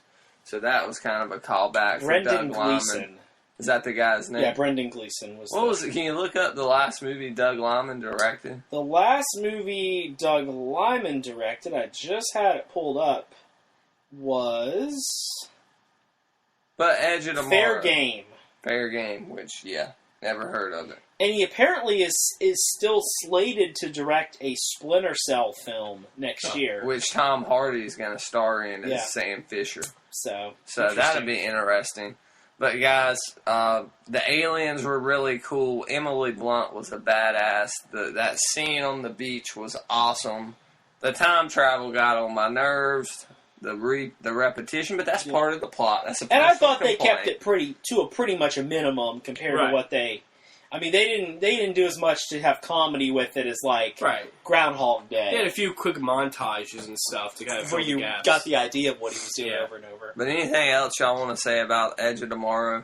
Not so much Edge of Tomorrow. It's just overall, I think it's been really interesting that Tom Cruise has been in some really good sci-fi films over the past few years.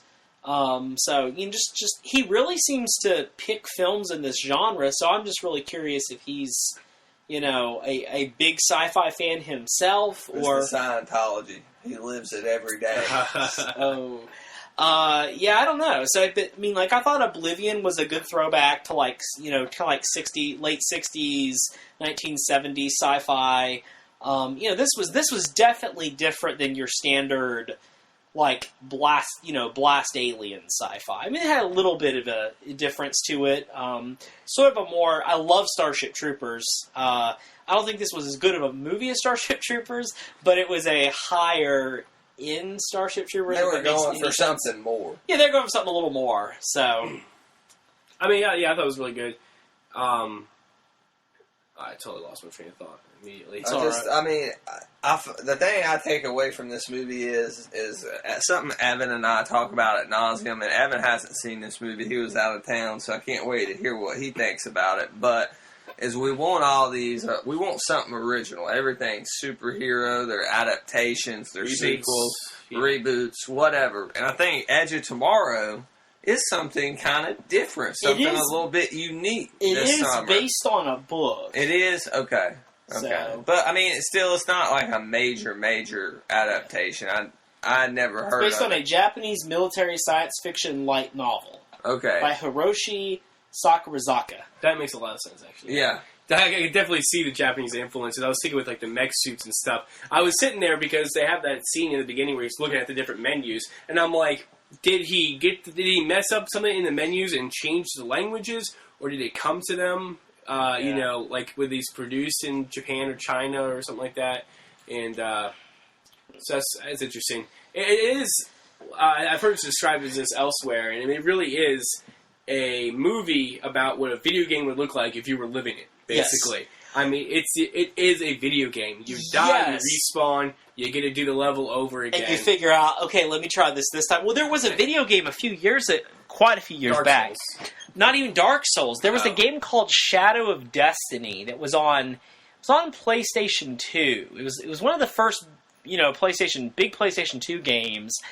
But it was like this guy is like it's really weird, but you're like walking down through this village, and this guy jumps out of a tree and stabs your character. Mm-hmm. And so, like, your character meets this, like, sort of like demonic entity in this other world, and he's like, you now have the power to go back in time and change your destiny. So you have to go back and, like, okay, figure out how do you stop yourself from getting stabbed.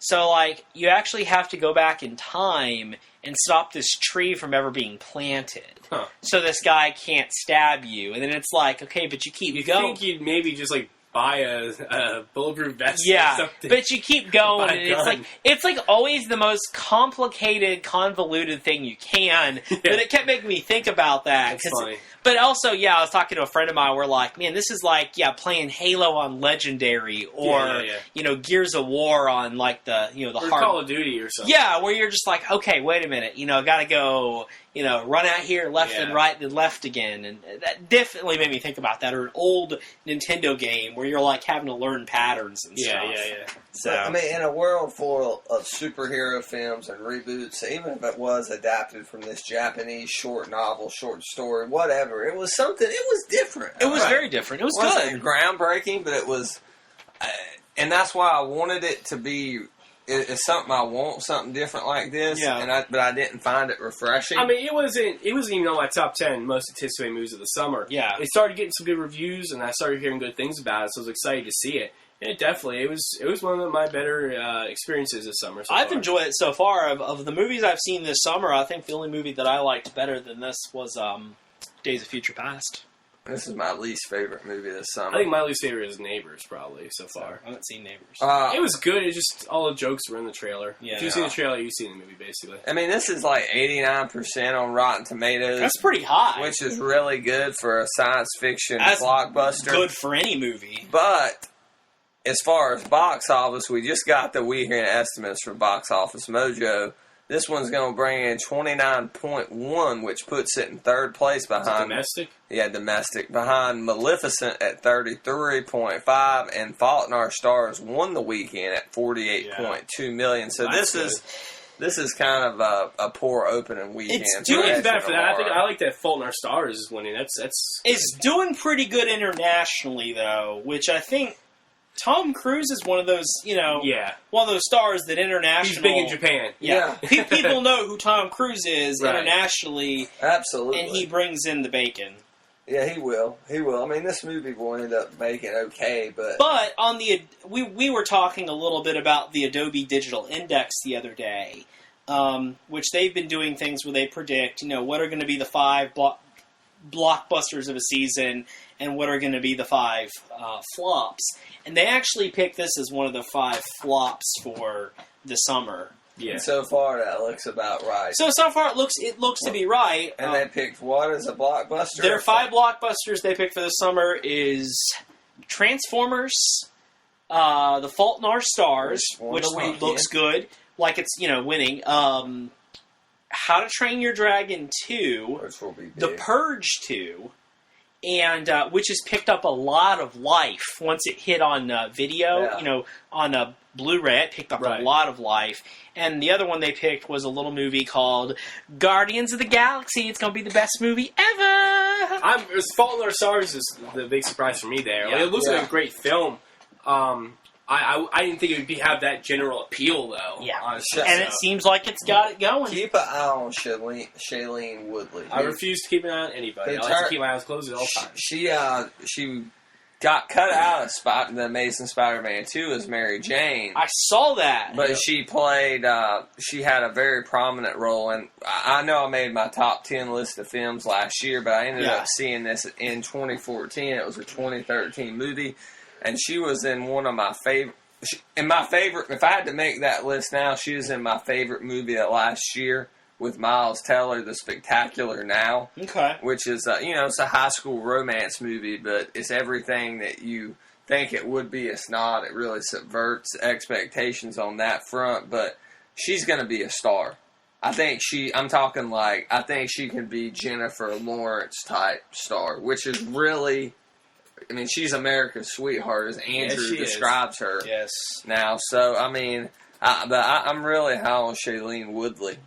She's a very pretty girl. I don't know if she's like as stunning as a Jennifer Lawrence. But I was pulling a picture of her. She's not. She has a just kidding. It's kind of mean, isn't she's it? not Yeah, she's not as stunning, but she has a more of a realistic kind of appeal to her. And I'm not trying to be like creepy here. I'm just saying. She has a more... Pull up some more pictures of that actress there, Jerry. Shailene Woodley looks like a girl you would see around town. You'd be like, oh, she's girl cute. next door kind of look. Yeah, girl next door type look. Whereas Jennifer Lawrence is stunning. Shailene Woodley... I want to see The Fault in Our Stars. I want to see it too, yeah. It looks depressing. Yeah, it does look depressing. I don't... It was probably I don't think it was my top 10, but it's definitely my top 15 of the summer, though. I'll probably check it out on video on it's the 49th movie I was looking forward to seeing this time. Right. Well, let's go ahead and give our ratings for Edge of Tomorrow. Edge of Tomorrow. Let's start with Jerry. Of Tomorrow. What would you rate this film? I am giving Edge of Tomorrow a good and a half. I think this was an above average sci-fi movie. It had some interesting ideas. I don't know that I felt that they took full advantage of the concept. I think they could have definitely done a little bit more with it to kind of focus on this unique concept that most movies cannot offer. But I thought it was pretty good overall. There's not a lot beyond what you see in the trailer other than the alien designs. It really is what you see is what you get. There's not going to be like crazy mysteries. I honestly don't even think there were what I would call spoilers hardly. I had a hard time deciding where to put spoilers in this podcast. I don't know if there's anything really spoil in the movie for you, unlike something like Oblivion or, something like that. So, yeah, I'd give it a good and a half. Okay. What about you, Andy? Yeah, I debated this because I agree. When I first saw this trailer, it didn't look necessarily bad, but it looked just kind of like a generic Tom Cruise action movie. I wasn't super excited for it at all. What we got was really cool. The aliens were a fresh design. Yeah. The idea wasn't the most original idea in the time travel aspect. But what they did with it, I thought was really cool. I really enjoyed. I don't think there's a character I didn't like in the movie. But it is, like I said, and like Jerry said, what you see is what you get. Wasn't too many surprises. I'm going back and forth with it. I'm going to settle on good and a half as well. Well, when I first saw this, I was like, well, that was crap. And that was a little bit of an overstatement. This film was not crap, but I did not get a lot of enjoyment out of the film. Mm-hmm. After thinking about it, it's not crap, and maybe this is me being a little harsh. I gave Neighbors an A.5. I like this less than Neighbors. Wow. I'll give this an A. Wow. Yeah. All right. For me. That's fine. So that's our thoughts on Edge of Tomorrow. Maybe it's worth checking out. Maybe it's not. It is. Two people on this podcast are correct. I know their opinions, but one person's wrong. Yeah. So, Andrew, do you have any awesome animal facts for us today? No, that awesome animal question for you guys.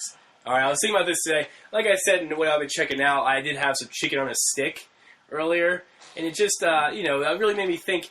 If you had to choose of the big animals, the ones we eat here in our culture, chicken, beef, pork. If you had to give up all but one of those, I want to know what you guys would keep. Which we would keep? Well, yeah, if you could only keep one. Mine would be chicken because it can be healthy, grilled, or it can be an unhealthy treat, fried, and you can put it on sandwiches. I like to think chicken's always healthy as I eat a bunch of chicken wings. And you got chicken wings. Barbecue sauce, hot sauce, that's like a natural kind of get your metabolism going, right? Mine's chicken. Chicken? I would keep pork. Pork? Because you can do barbecue, you can make pork burgers, ribs. Bacon, pork chops. Yeah, you have a lot of variety. Yeah. For me, I love pork chops. Like, pork chops are great. Obviously, pork chop sandwiches. Pork chops are great. Lasagna, my favorite food. Gotta have some beef for that. But I think I'm gonna keep chicken. I just love chicken. I can always go for chicken. And you can do a lot of things with chicken as well, I feel like. Yeah. So I think I'm going to keep chicken. Chicken's good. Chicken is... I love chicken, too. Like, I like chicken wings. But, chicken has to be, like, seasoned or, done right. To me, pork always tastes good on its own. Grilled chicken's very hard to do. It's very hard to do. I mean, you always have to get it's tricky to get the fat out, the seasoning, make sure it's not pink. Grilled chicken's hard to do. Pork is like, it has its own flavor, and every part has like a different flavor. Pork chops are great. Pork tastes good, bacon tastes good. Cook me some pork chops. Barbecue. Yeah, barbecue 17 picked pork. Go figure. Well, he could have picked beef if he was from Texas. If I was from Texas, I would pick beef. Yeah, that's true. All right, so that's going to wrap it up for episode 31. Andrew Stokes, where can we find more of your stuff? You find me on Twitter at Cries Juggernaut. I think I tweeted something the other day. I don't remember what it was, but maybe you'll find out if you follow me at Cries Juggernaut. You can also find my work on theepicreview.com. That's thepicreview.com. You can read my article of my top 10 most anticipated games of 2013. And as our video game consultant, sometimes Andrew writes under the name of Gina Beaner. Let's just throw a shout out to Gina. Okay, let's throw a shout out to Gina. Gina Beaner she's a teacher. This is an official shout out to Gina. She has relocated. She's moved recently. She hadn't been on the podcast. She's been very busy looking for employment. She's a music teacher now. And Gina is going to be back hopefully she'll be on a podcast with us via Skype sometime this summer, but she's back writing for the Epic Review. She just did a video game review. What was the name of her Murdered review? Soul Suspect. Yeah, Murdered Soul Suspect. She said she's I think it's a suspect game that chooses her returning game, but I haven't got a chance to discuss it with her. I mean, this is uncharacteristic of Gina, but she seems to be really excited about this, guys. Jerry, she's so excited. I'm glad to have her back because she provides some insightful commentary when she's and she is part of the Epic Review. She is part of the Epic Review. Yeah. So. All right, but I don't know. I think her Twitter is not Gina Beaner anymore. I don't know. Because I tried to tweet at her one of our articles, and I searched Gina Beaner. I think it's the real Gina Beaner now. No, that's not the real Gina Beaner. But she's not coming up under Gina Beaner. But she can find her articles on the epicreview.com. What about you, Jared? As usual, I'm on theepicreview.com and working on. I've got some more toy and action figure reviews coming up next week. Review of Star-Lord from the new Guardians of the Galaxy line from Hasbro. And I think he's epic. I'm holding the figure right now. Great and a half, probably. I'm trying to review all the Dark Horse Deluxe Game of Thrones statues that I've been picking up lately. And I've got a bunch of DC collectible stuff that should be here early this week. And so look for a lot of new toy reviews this summer on Big the Bad site. Toy Store just got all their Greg Capullo line in, so mine's on the way. Yeah, look forward to that. So, as for me, you can find me at Twitter at The Real Brad Bell, REEL Brad Bell. You can find me, of course, at theepicreview.com, where I try to cover and post the most epic news and photos daily. Like us on Facebook, www.facebook.com/THEpicReview. Follow us on Twitter. And follow us on Blogspot. If you use Blogger or Google or anything, follow us on our blog. And follow us on Twitter. Get us on your blog feed. At THEpicReview. That's it for episode. You can send in your questions, too. Oh, yeah. Which we should start putting at the beginning of the podcast. Yeah, I keep meaning to say that. Oh, we did have a question this week. We did? Another one. We had a question. 2 weeks in a row. All right. Or two podcasts in a row. Hold the press here. You guys had a question, right? Last week? What was the question last week? Yeah, what was it? What was your favorite X-Man? No, it was a question about the premise of Batman v Superman: Dawn of Justice. Oh, okay. Well, what's the question this week? Okay. The question this week is... Are you ready? I'm ready. Are you ready? Who sent in the question first? The question is from Shadlow Johnson. I don't know if that's nailed it. Yeah, so, alright, and here is the question. I'm pulling it up right here. Alright, are you ready? I'm ready. I love our preparation, by the way. What's the furthest you've ever been on vacation? Is this for real? Yeah, I've just read it to you. That's fine. That's great. What's the furthest you've ever been on vacation? That's great. The first I've ever been on vacation, to me, would be Texas. I've been to Texas twice. I've been all up and down the East Coast. To every state on the East Coast. I've been as far over up north as Michigan. And I've been over to Texas twice. Once visiting my girlfriend at the time, her family, and the other time was going to the Super Bowl to watch the Panthers play the Patriots. It went to the Super Bowl. That was pretty exciting. epic. Yeah. So I've never actually been out of the country. I really want to. I want to visit some Rome and Italy in general, Europe in general, and whatnot. So, what about you? Real Brad Bell? Well, You sound like you haven't been far from Charlotte. Man, I've been to Rutherford County. when I was invited to Lucas Ranch to interview George Lucas, that was definitely the highlight. No, not Florida. Just Florida. Hadn't been far out of the region. How far up north have you been? Virginia? North Carolina. Really? You haven't been to Virginia? No, I've been to Virginia. Oh, okay. I was going to say. What about you, Jerry? I have been pretty, not super far north in Canada, but I've been to like Banff National Park and stuff That's not a real place, but in Canada. When it comes to Mexico, I've been down as far south as Monterey and Victoria, so I went down south there. You did some missionary work I there? did. I lived in an orphanage for a little while and helped get it ready for orphans to come live in there. We've said this before, he loves Batman. Yeah. So, I mean, he takes it pretty far. Yeah, so, I found an orphan that I named him Robin, and I trained him to fight crime. It was a pretty cool story. It doesn't turn out too well in real life. That's true, yeah. It's the reason I don't do that anymore. Let's see, far west, I guess Texas would be the furthest west I've been, and then east of here, I've been to Florida. It's a little more further east. I've been to the coast, Charleston. Well, our voices have been all over the world. That's true. That's podcast, guys. In fact, I was looking at the stats. We are the #1 podcast of the Epic Review in the entire world. Nice. That's true. That's an We Epic Review fact. We have some listeners and visitors of our site from crazy places in Europe. Thank you, Shannon Woodard from Sweden. All right, thanks for the question. All right. Is that who sent in the question? What? Is that who sent in the question? Shondo Woodard or something like that. Okay. Sweden. Yeah. All right. Well, thanks. So How far have you been? That's my question. You ever been to the U.S.? Comment on the article. Go ahead. All right. So for episode 31 of the Confirmed Epic Podcast, coming to you not from Sweden, not from France, but from the Hollywood foothills of North Carolina, we are out.